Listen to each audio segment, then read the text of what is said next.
જય કિસાન દોસ્તો, હું બ્રિજરાજ સોલંકી. મિત્રો, આજે જસદણ વિછિયાના ગોડલાધાર ગામ મુકામે જ્યાં ગરીબ અને પછાત સમાજના જે ખેડૂતો છે એ 17 જેટલા વીજ પોલો ગેરબંધારણીય રીતના, ગેરકાયદેસર રીતના ભાડેની પોલીસ બોલાવીને આજે ખાનગી વીજ કંપનીઓ છે, જેટકો કંપની છે, એ ખેડૂતોના ખેતરમાં વીજ પોલ નાખવાનું કાર્ય કરી રહી હતી. ત્યારે મને ખેડૂતોનો ફોન આવ્યો.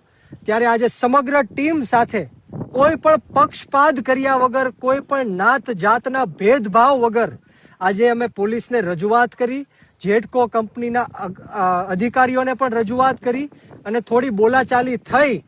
ખેડૂતોની એકતા, કોઈ પણ સમાજ નહીં, કોઈ પણ જ્ઞાતિ નહીં, કોઈ પણ પક્ષવાદ વગર તમામે તમામ ગામના ખેડૂતો અત્યારે એક થઈને જ્યારે મજબૂતાઈથી અવાજ ઉઠાવ્યો ત્યારે તમે જોઈ શકો છો કે તમામે તમામ અધિકારીઓને ખેતર મૂકવું પડ્યું છે, પોલીસ અધિકારીઓને પણ ખેતર મૂકવું પડ્યું છે અને અત્યારે હાલ કામ બંધ રહ્યું છે. ત્યારે હું સમગ્ર ગુજરાતના ખેડૂતોને કહેવા માંગુ છું કે આજ દિન સુધી આપણે નાત જાતના વાડામાં વેચાતા રહ્યા, ધર્મ જ્ઞાતિના વાડામાં વેચાતા રહ્યા, પક્ષપાતમાં વેચાતા રહ્યા, પરંતુ હવે સમય આવી ગયો છે કે ગુજરાતના 54 લાખ ખેડૂતોને એક થવું પડશે.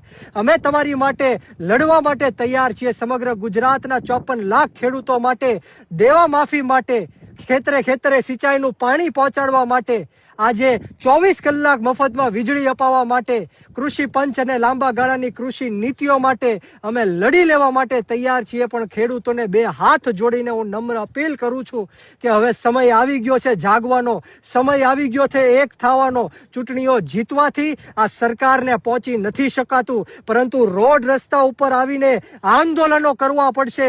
આ લોકોની વિરુદ્ધમાં બુલંદીથી અવાજ બુલંદ કરવો પડશે. ત્યારે જઈને આપણી જીત થશે. મને વિશ્વાસ છે, મને ખાતરી છે કે આ એક પણ જે વીજ કંપનીઓ છે કોઈ ખેતરમાં થાંભલો નહીં નાખી શકે, પરંતુ માત્ર ને માત્ર આપણા ગુજરાતના ખેડૂતોને એક થવું પડશે.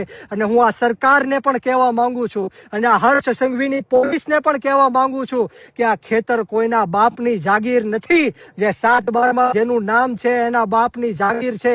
એમના વડવાઓએ એમની આજીવિકા માટે એમને ખેતરો આપ્યા છે, ત્યારે કોઈના બાપની જાગીર નથી અને કોઈને આ ખેતરોમાં ઘૂસવાનો હક નથી. અમે આવનારા દિવસોમાં અધિકારીઓ ઉપર લેન્ડ ગ્રેબિંગ પણ લગાડવાના છીએ.